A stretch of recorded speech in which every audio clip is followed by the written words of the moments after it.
बहुमत के साथ आम आदमी पार्टी जीती। दिल्ली और पंजाब जीतने के बाद अरविंद केजरीवाल जी की लोकप्रियता पूरे देश में बढ़ रही है। पूरे देश में केजरीवाल का संदेश शिक्षा और स्वास्थ्य का मॉडल पहुंच रहा है।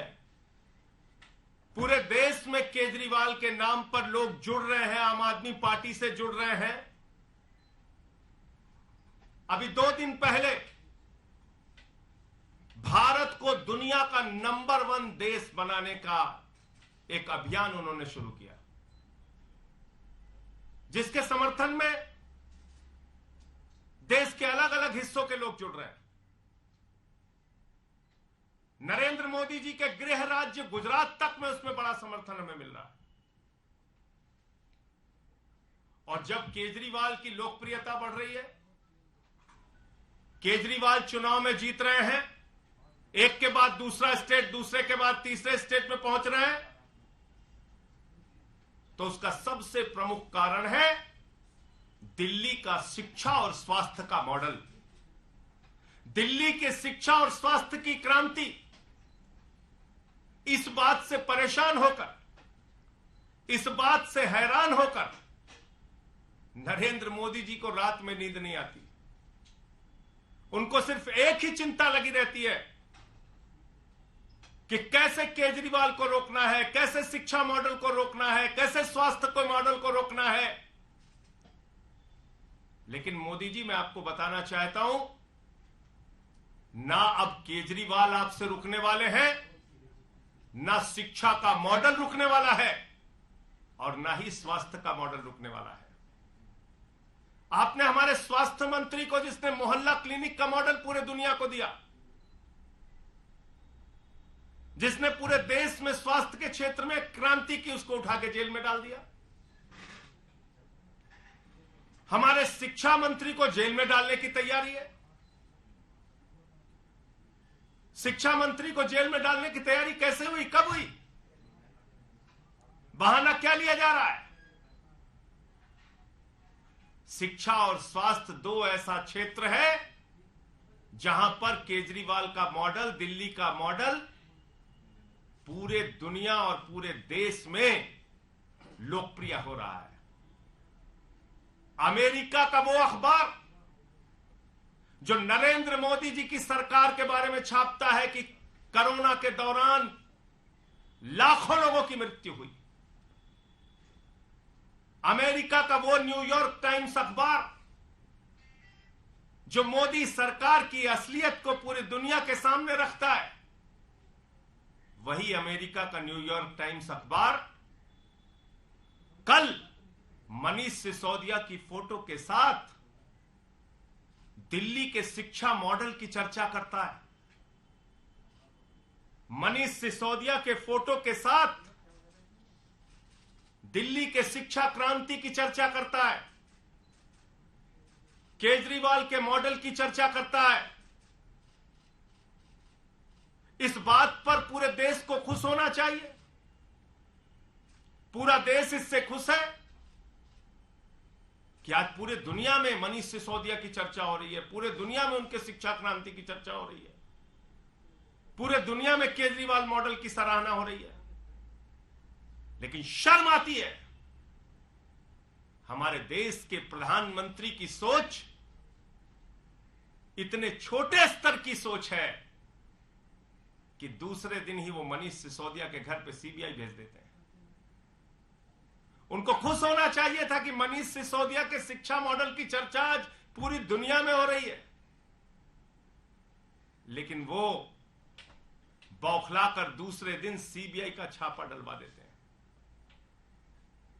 और मसला शराब नीति नहीं है, याद रखिएगा। मकसद शराब नीति की जांच कराना नहीं है, याद रखिएगा। किसी को गलतफहमी हो तो अपने दिमाग से दूर कर लीजिए। मकसद एक ही है, अरविंद केजरीवाल की बढ़ती लोकप्रियता को रोकना। अगर शराब नीति मसला होता, अगर शराब मुद्दा होता, तो सबसे पहली जांच गुजरात के अंदर भारतीय जनता पार्टी के जो नेता नकली शराब बनाते हैं, जहरीली शराब बनाते हैं, सैकड़ों लोगों की जान चली जाती है वो जहरीली शराब बनाकर, तो जांच तो उनके खिलाफ होनी चाहिए थी। जांच की शुरुआत तो उनके खिलाफ होनी चाहिए थी। उनके खिलाफ कोई ईडी, कोई सीबीआई, किसी एजेंसी ने कोई जांच की? तो इसलिए शराब मुद्दा नहीं है, मुद्दा है अरविंद केजरीवाल की मॉडल को, शिक्षा के, स्वास्थ्य के मॉडल को रोकना, दिल्ली के मॉडल को रोकना।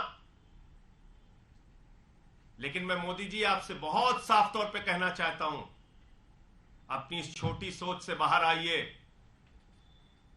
बड़े मन से काम कीजिए। अब केजरीवाल आपसे रुकने वाले नहीं है, दिल्ली का शिक्षा मॉडल आपसे रुकने वाला नहीं है, स्वास्थ्य का मॉडल रुकने वाला नहीं है। पहले भी आपने सैकड़ों प्रयास किए हैं, अब भी कर लीजिए। पहले भी आपने मुख्यमंत्री के दफ्तर पे सीबीआई का छापा मारा है, क्या निकला? आज तक कुछ नहीं निकला। मनीष सिसोदिया पे सीबीआई का छापा मार चुके हैं, क्या निकला? कुछ नहीं निकला। हमारे 40-40 विधायकों को पकड़ के जेल में डाला, कुछ क्या निकला? कुछ नहीं निकला। अब रोज सीबीआई ईडी, इन एजेंसियों को, दिल्ली पुलिस, इनको आपने मजाक बना रखा है। कराइए जांच, और हम तो स्वागत करते हैं, आप जांच कराइए जितनी जांच करा सकते हैं। न पहले कुछ निकला, ना अब कुछ निकलेगा। आपका चेहरा जरूर पूरे देश के सामने बेनकाब होगा। यह मैं बीजेपी और नरेंद्र मोदी जी से कहना चाहता हूं। मुझे इतनी बात कहनी थी, आपका कोई प्रश्न हो तो आप पूछ सकते हैं। संजय जी, मनीष जी के यहाँ पे जो सीबीआई के रेड पड़ा है वो शराब नीति को लेकर, दिल्ली एक्साइज पॉलिसी को, आप तमाम बातें कर रहे हैं, लेकिन उस पॉलिसी के अंदर में जो आरोप लगा है कि शराब कारोबारियों को मुनाफा पहुंचाया गया, 144.36 करोड़ का जो फीस है माफ किया गया, नीतियों के अगेंस्ट जाके काम हुआ, ये सब कुछ पब्लिक, इन सारी बातों पर 1000 बार जवाब दे चुके हैं हम लोग। इन सारी बातों का जवाब मनीष सिसोदिया जी दे चुके हैं, पूरी पार्टी दे चुकी है। मैं आपसे पूछ तो रहा हूं, अगर शराब मुद्दा है तो गुजरात में जांच क्यों नहीं होनी चाहिए, जहां पे जहरीली शराब से बीजेपी नेताओं ने एक जिला पंचायत का सदस्य पकड़ा गया था भाजपा का, जिसके घर में जहरीली शराब, नकली शराब बन रही थी। क्या कार्रवाई हुई ईडी सीबीआई की? क्या कार्रवाई होती है बीजेपी नेताओं पर ईडी सीबीआई की? येदियुरप्पा जेल गया, हेमंत विश्व शर्मा पे जो जांच चल रही थी वो जांच में कुछ निकला? क्या निकला बताइए? नीरव मोदी, मेहुल चौकसी 20,000 करोड़ लूट के भाग गए, कुछ हुआ? 9,000 करोड़ विजय माल्या लूट के भाग गए, कुछ हुआ? जल जीवन मिशन का हजारों करोड़ का भ्रष्टाचार हमने खोला था उत्तर प्रदेश के अंदर, कुछ हुआ? 42,000 करोड़ का डीएचएफएल ने घोटाला कर रखा है, 29 करोड़ रुपए चंदा दिया बीजेपी को उसने, कुछ हुआ? मैं आपको फिर दोहरा रहा हूं, मकसद इनका बहुत साफ है, अरविंद केजरीवाल की बढ़ती लोकप्रियता को रोकना। मकसद इनका बहुत साफ है, शिक्षा और स्वास्थ्य का जो मॉडल आज पूरे देश में लोकप्रिय हो रहा है, पूरी दुनिया में लोकप्रिय हो रहा है, उसको बदनाम करना।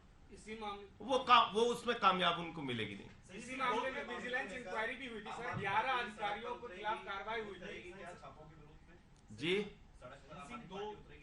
उसके बारे में पार्टी फैसला लेगी, क्या करना है, कैसे हम इस पे अपना जवाब देंगे। संजय जी, इसी मामले में विजिलेंस इंक्वायरी भी हुई थी और 11 अधिकारियों के खिलाफ कार्रवाई हुई। आपको लगता है कि मैं तो आपको याद दिला रहा हूं, ऐसे ही चीख चीख के सारे उस समय भी चिल्लाते थे जब सीबीआई पहुंची थी मनीष सिसोदिया के घर, अरे बहुत बड़ा घोटाला पकड़ने आए हैं, कुछ निकला? कुछ नहीं निकला।